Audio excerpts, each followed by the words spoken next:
এর ভিতরে একটা পাখিশালা আছে। এই পাখিশালাটা আপনাদের দেখাই। এখানে অ্যানিমেল জোন, এখানে বিভিন্ন ধরনের অ্যানিমেল আছে, সেটা একটু আপনাদেরকে দেখাই। এই যে এখান থেকে শুরু।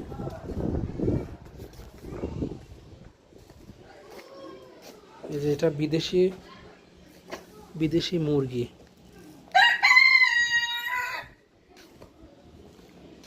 এটা হচ্ছে খরগোশ।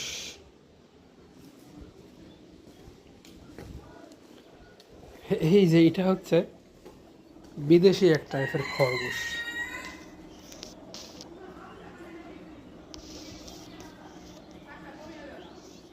আমি আপনাদেরকে দেখানোর চেষ্টা করছি। এটা হচ্ছে বিদেশি এক প্রকার খরগোশ, বিনি পোষ। এই যে গিনি কোষ, বিনি পোষ, এই টাইপের কিছু আর কি। আর এইটা হচ্ছে খরগোশ, এটা হচ্ছে আমাদের দেশীয় খরগোশ।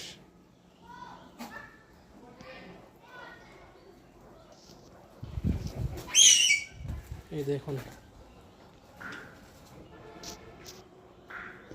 কিউট একটা জাতি। কত কিউট দেখছেন, মারামারি করছে ওরা নিজেরাই।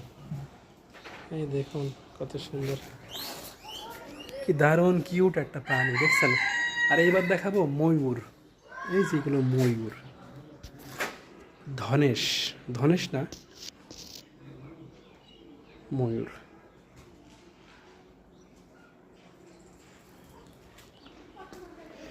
সামনে কি আছে দেখি।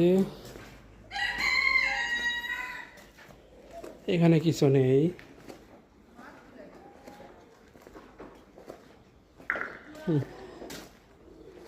এবার আপনাদের একটু বানর দেখাই। বানর, হাই, এই যে বানর। This is wonderful.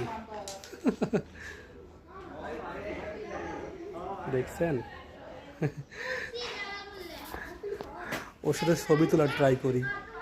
ও কিন্তু হাত টাত মারতে পারে, মোবাইলেরই নিতে পারে। ওর কাছ থেকে একটু সাবধান থাকাই ভালো। আই পিচ্ছি। ও ওয়াও,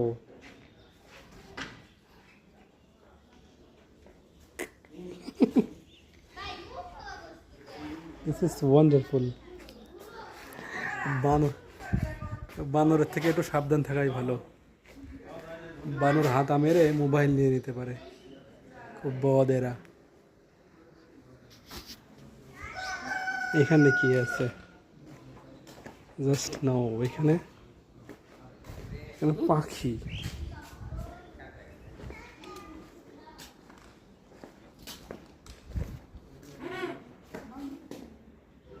বিদেশি পাখি, ডাক শব্দটা খুব ভালো, সুন্দর। ও কবুতর, অস্ট্রেলিয়ান ঘুঘু।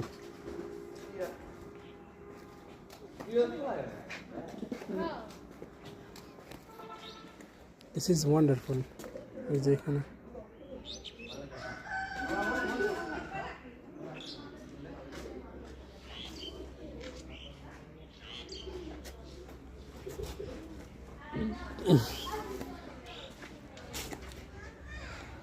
এর একটু সামনে থেকে দেখি আমরা।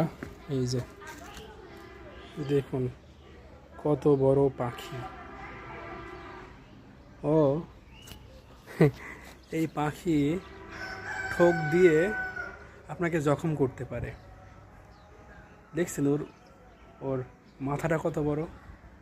এখানে একটু সাবধানেই থাকা ভালো। ঠোকর দিয়ে আপনাকে ক্ষত বিক্ষত করে ফেলতে পারে বা আপনাকে জখম করে ফেলতে পারে।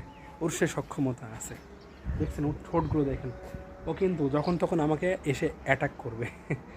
সে অ্যাটাকের, যদিও সে অ্যাটেম্প নেয়নি, তারপর অ্যাটাক করতে পারে। দেখুন তার মুখ কত বড়। আমি একটু কাছ থেকে আপনাদের দেখানোর চেষ্টা করি। এই দেখুন, এই দেখুন।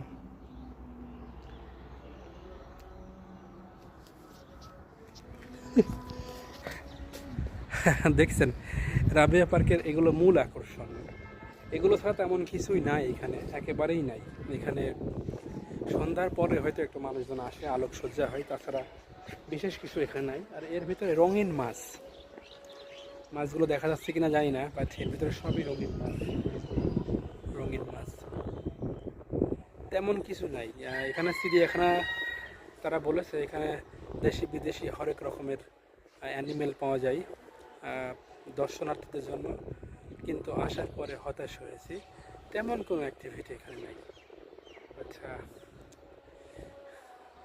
এইটুকুতে সন্তুষ্ট থাকলে অবশ্যই আপনারা আসতে পারেন। এই দেখুন মাছগুলো দেখা যাচ্ছে মনে হয়, আর পানিগুলো পরিষ্কার না থাকার কারণে মাছগুলো দেখা যাচ্ছে না। এই যে অবস্থা।